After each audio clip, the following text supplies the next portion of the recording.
Hi friends, அனைவருக்கும் வணக்கம். சிறுகடி காசு சீரியலில் ரோகிணிக்கு ஆப்பு வைக்கிற விதமாக இப்போ மலேசியா மாமா பார்த்திங்க அப்படின்னா ரோகிணியோட கடைக்கே போகிறாரு.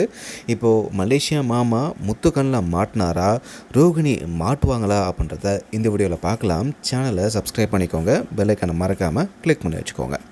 ஸோ சிறுகடி காசு சீரியல் இன்றைக்கி எபிசோடில் மீனா பார்த்தீங்கன்னா விஜயாவுக்கு அந்த டயட் ஃபுட்லாம் சொன்னாங்க இல்லையா, அதை சமைச்சு வீட்டுக்கு பார்வதி வீட்டுக்கு கொண்டு போனாங்க.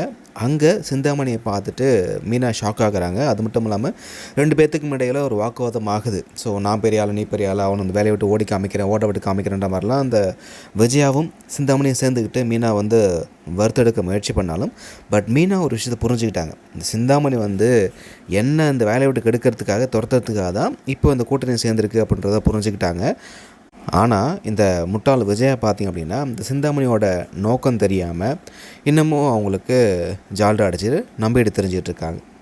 அது மட்டும் இல்லாமல் வழக்கம் போல் எல்லோரும் முன்னாடியும் மீனாவை வந்து அவமானப்படுத்தி மரியாதை இல்லாமல் இந்த விஜயா பேசிகிட்டு இருக்காங்க.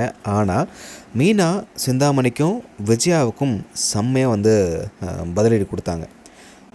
ஆனால் இப்போ கூட இந்த சகுனி சிந்தாமணி விஜயாக்கிட்ட இதுதான் சான்ஸ்ன்னு சொல்லிட்டு இப்போ கூட உங்கள் மருமக நீங்கள் சொல்கிறத பேசாமல் உங்களை எதிர்த்து பேசிட்டு போகிறா, இப்படியே போச்சுன்னா உங்களுக்கு மரியாதை இல்லாமல் போயிடும் அப்படின்ற மாதிரி இன்னும் ஏற்றி விடுறாங்க. இது எல்லாத்தையும் அமைதியாக பார்த்துருந்த பார்வதி உங்கள் ரெண்டு பேர் கொட்டத்தை அடக்க போகிறது இந்த மீனா தான் அப்படின்னு சொல்லிட்டு மனசுக்குள்ளே நினச்சி சிரிச்சுக்கிறாங்க. அதுக்கப்புறமா மீனா எல்லாருக்கும் சமைச்சு சாப்பாடு வந்து பரிமாறும்பொழுது மனோஜுக்கு தேவையான தனி சாப்பாட்டை சமைச்சிட்ருக்காங்க. அப்போது மனோஜ் தேவையான சாப்பாடு மட்டும் கிச்சன்லேயே வச்சுட்டு மற்ற எல்லாத்துக்கும் சாப்பாடு கொடுக்குறாங்க. மனோஜுக்கு மட்டும் கொடுக்கல. ஏன் எனக்கு கொடுக்க மாட்டேன்னு சொல்லி கேட்கும்பொழுது எனக்கு உங்களுக்கு சமைக்க பிடிக்கல, கொடுக்க முடியாதுன்ற மாதிரி முகத்தடிச்சமாக செம்மையாக மீனை அசிங்கப்படுத்துகிறாங்க. அதுக்கப்புறமா ரோகிணியை போய் எடுத்து வந்து அதை கொடுக்குறாங்க. அங்கே இந்த விஜயா நீ எடுத்துகிட்டு வர முடியாதா அப்படின்னு கேட்க அப்போ தான் செம்மையாக வந்து அசிங்கப்படுத்துகிறாங்க. உடனே இந்த விஜயா வந்து நான் சொல்கிறத செய்ய முடியலன்னா நீ இந்த வீட்டில் வந்து இருக்க வேணாம் அப்படின்ற மாதிரி ஒரு வார்த்தையை விட்டுறாங்க. இப்போவே புருஷன் கூப்பிட்டு தனியாக போ அப்படின்ற மாதிரி சொல்கிறாங்க. அதுக்கு ஏற்ற மாதிரி இருந்து இந்த மனோஜும் பார்த்திங்கன்னா விஜயாக்கிட்ட ஒத்துவாத அண்ணாமலை கடுப்பாயிடுறாரு. விஜயா ஒரு பக்கம் சொல்லிகிட்டு இருந்தாலும் இப்போ மனோஜ் இந்த ஒத்துவதனே முத்துக்கு செமையாக கோவம் வருது. ஏன்னா அம்மா என்ன சொன்னாலும் அது வழக்கம் போல் பேசுவாங்க, அது அப்படி தான் இருக்கும். ஆனால் நீ இது தலையிட்டு எதுவும் சொல்ல தேவையில்லை, உனக்கு அந்த தகுதியே கிடையாதுன்ற மாதிரி முத்து வந்து கோவப்படுறாரு. மேலே பேசணும் அப்படின்னா செவிலெலாம் கிழிஞ்சுன்ற மாதிரி செம்மையாக மிரட்டுறாரு.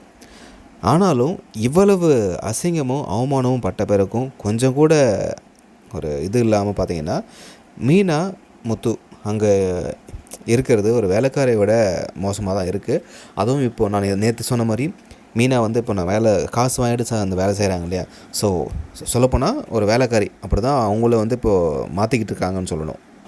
இந்த பிரச்சனைக்கு நடுவில் ஒரு காமெடி என்ன அப்படின்னா ஸ்ருதி ரவியும் எங்களுக்கு வந்து சாப்பாடு வேணான்னு சொல்கிறாங்க. காரணம் ரவி வந்து அவரே செஞ்சு அந்த பீஸா வந்து கொண்டு வந்திருக்காரு, அதை வீட்டில் எல்லாத்தையும் கொடுக்குறாரு.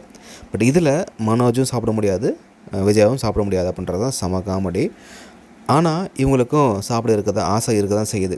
இருந்தாலும் அந்த டயட்டீஷியன் சொன்ன மாதிரி அந்த சாப்பாடை வந்து கண்ட்ரோல் பண்ணணும் அப்படின்றதுக்காக வேறு வழி இல்லாமல் அந்த சாப்பிட முடியாமல் தவிச்சிட்ருக்காங்க. ஆக்சுவலாக இது அரைச்சமாகவே திருப்பி அரைக்கிறாங்கன்னு தான் சொல்லணும். ஏன்னா இதே மாதிரி ஒரு சீன் ஆனால் வேறு மாடுலேஷனில் வேறு ஒரு சுச்சுவேஷனில் வந்து வச்சுருந்தாங்க.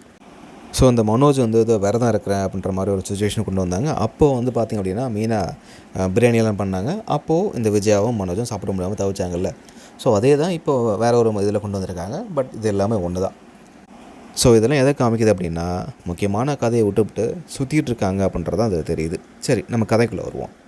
இப்போது இவங்க சாப்பிட முடியாமல் அந்த டயட் ஃபுட்டை சாப்பிட்டுட்டு மனோஜும் விஜயாவும் படுத்துட்டாங்க. இப்போ என்ன ஆகுது அப்படின்னா அவங்களுக்கு வயிறு சரியில்லாமல் அவசரப்படுறாங்க.